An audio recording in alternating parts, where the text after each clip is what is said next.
Hey, good morning. Oh my gosh, so funny. I was in meditation and it was expressed to me that I should create this video, this mess to message video. And I was just filming it.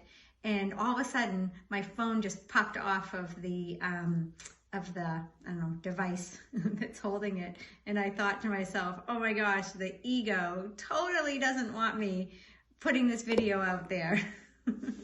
And that's what happens. As soon as we make a step forward in the direction of where we want to go, then, the ego and your mind is going to try to do anything to put you back in that comfortable mode of being fearful. So a lot of times when we are, as I said, moving in the direction, we make a decision, we decide, we cut away from, and we're like, moving to what we want to do, then everything will try, everything will come up to try to stop you. And especially, whatever it is that you desire, that needs to just bubble up and have you see it, have you feel it. And feeling is so important because feeling is how we,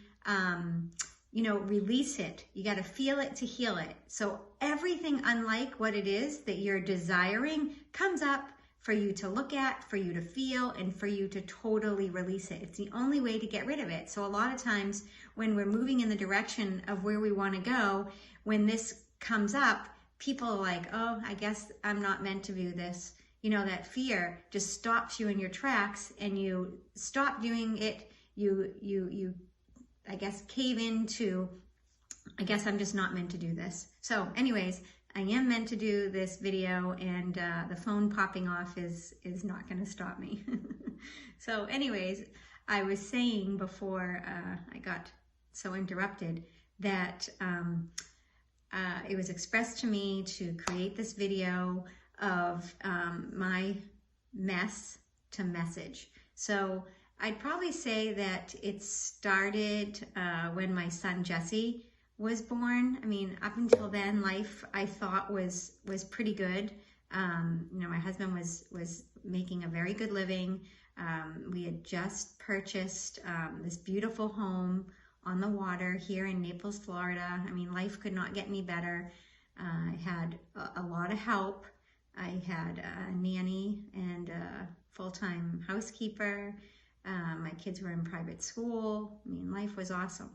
And then a few months later, Jesse was born, and the doctor came in and told us that he looked like he had characteristics of Down syndrome, and it just rocked my world. I don't know, I wasn't in a space. I didn't see myself at that time being a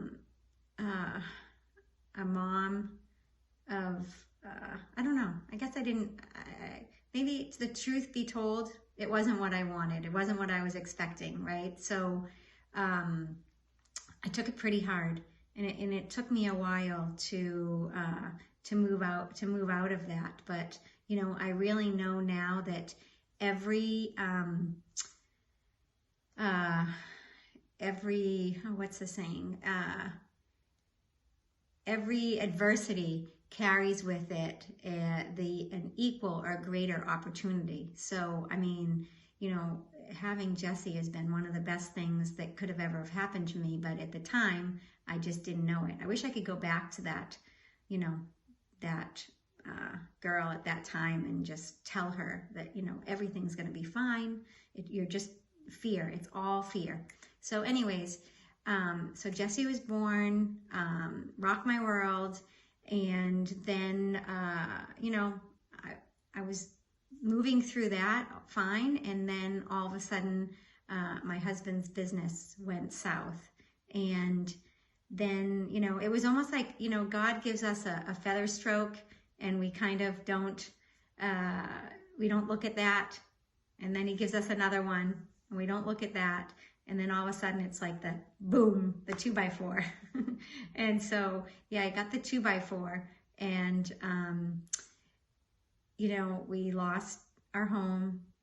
we had to sell our home and move into something else. And then, you know, it wasn't so bad. You know, I was moving from a beautiful home to a nice home, but then something happened with the business again, and then we couldn't purchase that home as it was being built. So then we had to move into a small home. And so been here for the last 4 years. And, you know, during that time, I wouldn't change a thing, because it's been during that time that I really woke up and I started coaching. I started being coached by somebody, and it took me a while also of just listening to what she was telling me, and that I finally decided that every time I was talking to her, I felt like I was complaining